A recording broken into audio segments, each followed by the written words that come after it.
Hey guys, I'm Jess Glam Pixie. Welcome to the channel. So I was getting pretty bored at home in isolation. I decided to go ahead and redo this little antique vanity that I got from the thrift store for about 15 bucks. There I am.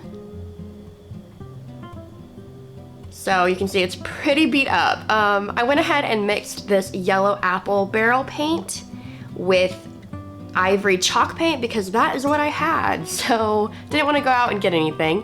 And then I had this little plastic bristle brush from Walmart, and I just kind of mixed it until I found a color that I liked, and it was this really beautiful sunshine yellow color.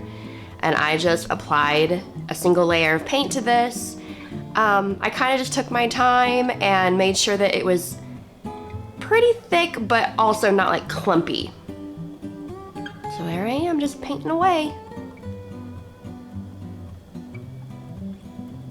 So have you guys been doing any fun little projects while at home? I've been trying my best to get some little DIYs done that I don't normally have time to do, but honestly, last couple days I've been a little lazy. So yeah, for the bench, I just took off the fabric topping, unscrewed it. It was really, really easy, and then applied a single layer on that. And after I finished painting, I waited about an hour and then went back and did a second coat. So what I love about chalk paint is it does dry really fast. You don't have to sand prior to painting any furniture.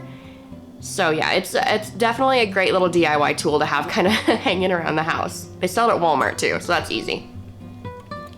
And then I went in with my black chalk paint. Again, I just had this kind of lying around, and this is what I painted the top of my vanity.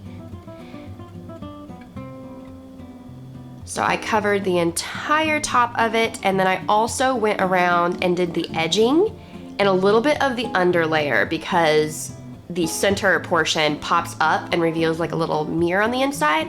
So I wanted the bottom of the lip to be black as well. Then I painted the front of these drawers in that same black chalk paint. And then I used this contact paper that I had gotten from the Dollar Tree forever ago. And I cut out a similar size for the front of the drawer, and I just laid it down on the front, and I pushed it into the little, like you can see it's kind of layered. There's like two little layerings on the chair or on the front of the drawer. So I just pushed it down on the top and didn't worry about like pushing it over the edge. And then I went in with this little straight razor that, I'll be honest with you, was extremely dull, so it was really difficult to do this in a straight line. I definitely messed up a couple times and have a little bit of tear, but if you can get a really straight razor, it'll be great. I just had an issue because mine was very, very dull and old and rusty. But yeah, I just cut off the little lip, and that's what it looked like. Then I went back in and I painted the hardware that I'd taken off earlier from the drawers in that same chalk yellow paint. I ended up doing 2 layers of this just because I wanted it to be bold. I didn't want any of that like metal patina poking through.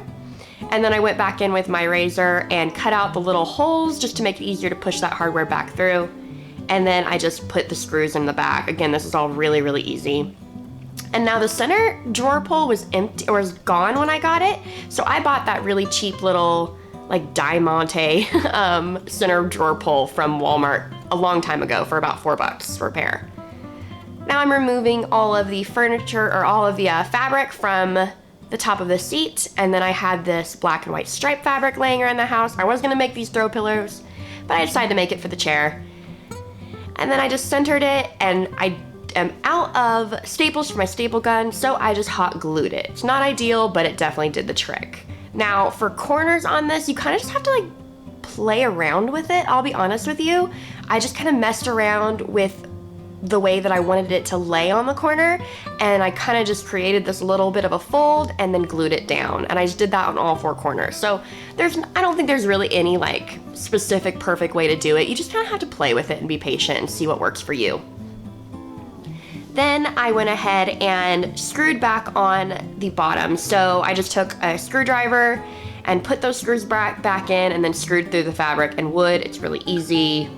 Yeah, nothing really complicated there. So this is what it looks like originally, kind of a mess, and this is how it turned out. I am so happy with it. I think it's super cute. Is it perfect? No, but I think it's definitely a step up from what I had before. I love that it's custom and fun and bright, and when I look at it, I just smile. So yeah, that's how it turned out.